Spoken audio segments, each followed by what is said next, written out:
রাধে রাধে। গীতার মূল্যায়নের আগের ভিডিও ছিল শ্রীমদ্ ভগবদ্গীতার ৩য় অধ্যায়ের ২৩ নম্বর শ্লোকের ব্যাখ্যাসহ অনুবাদ করে বলেছিলাম। আজ ২৪ নম্বর শ্লোক অনুবাদ সহ তাৎপর্য করে বলবো। ২৪ নম্বর শ্লোক সংস্কৃতে বলা হয়েছে, উৎসিদেয়ু রিমে লোকা ন কুর্যাং কর্ম চেদহম শঙ্করস্য চ কর্তা সামুপহন্না মীমা প্রজা।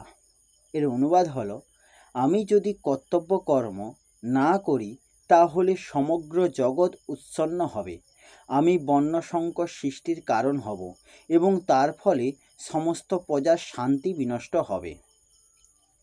এই শ্লোকে তাৎপর্যে বলা হয়েছে, বর্ণসংকর হচ্ছে সেই ধরনের অবাঞ্ছিত জনগণ যারা সাধারণত সমাজের শান্তি বিঘ্নিত করে। এই ধরনের সামাজিক উপদ্রব রোধ করার জন্য শাস্ত্রে নানান রকমের বিধিনিষেধ নির্দেশ দেওয়া হয়েছে, যা অনুসরণ করার ফলে সাধারণ মানুষ স্বাভাবিকভাবেই শান্তিপ্রিয় এবং সুশৃঙ্খল হয়ে পারমার্থিক উন্নতি সাধন করতে পারেন। ভগবান শ্রীকৃষ্ণ যখন অবতরণ করেন তখন তিনি স্বাভাবিকভাবে এই সমস্ত শাস্ত্রীয় বিধিনিষেধের আচরণ করে। এই ধরনের গুরুত্বপূর্ণ কার্যকলাপের মহত্ব ও প্রয়োজনীয়তার সংরক্ষণ করেন। ভগবান সমস্ত জীবকুলের পিতা এবং জীব যদি বিপদগামী পথ হয় তাহলে পরোক্ষভাবে ভগবানই তার জন্য দায়ী হন। তাই যখনই শাস্ত্রোক্ত বিধিনিষেধের উল্লঙ্ঘন হয় তখন ভগবান স্বয়ং অবতরণ করে সমাজকে সংশোধন করেন। তবে আমাদের মনে রাখতে হবে যে যদিও ভগবানের পদাঙ্ক অনুসরণ করাই আমাদের কর্তব্য, কিন্তু তাকে অনুকরণ করা কোনো অবস্থাতেই আমাদের উচিত নয়। অনুসরণ করা আর অনুকরণ করা এক পর্যায়ভুক্ত নয়। ভগবান তার শৈশবে গোবর্ধন পর্বত তুলে ধরেছিলেন, কিন্তু তাকে অনুকরণ করে আমরা গোবর্ধন পর্বত তুলতে পারি না। কোনো মানুষের পক্ষে তা করা সম্ভব নয়। আমাদের তার উপদেশ পালন করতে হবে, কিন্তু কখনোই আমরা তাকে অনুকরণ করতে পারি না। শ্রীমদ্ ভগবদ্ গীতাতে বলা হয়েছে, ভগবান এবং তার শক্তিপ্রাপ্ত ভক্তদের উপদেশ অনুসরণ করাই একমাত্র কর্তব্য।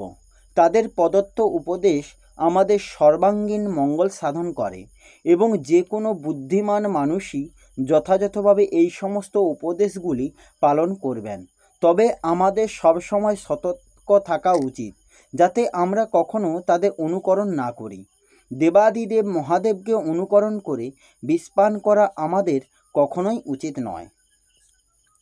আমাদের সর্বদা ঈশ্বর তথা প্রকৃত সূর্য ও চন্দ্রের গতি নিয়ন্ত্রণকারী আধিকারিকগণের উচ্চ স্তর ক্ষমতা সম্পন্ন বলে বিবেচনা করা উচিত। এই ধরনের শক্তি ছাড়া কারোর অসাধারণ শক্তি সম্পন্ন ঈশ্বরদের অনুকরণ করা উচিত নয়। দেবাদিদেব মহাদেব বিশেষ সমুদ্র গলাধঃকরণ করেছিলেন, কিন্তু কোনো সাধারণ মানুষ যদি এই ধরনের বিষের এক কণাও পান করে তার মৃত্যু অবধারিত।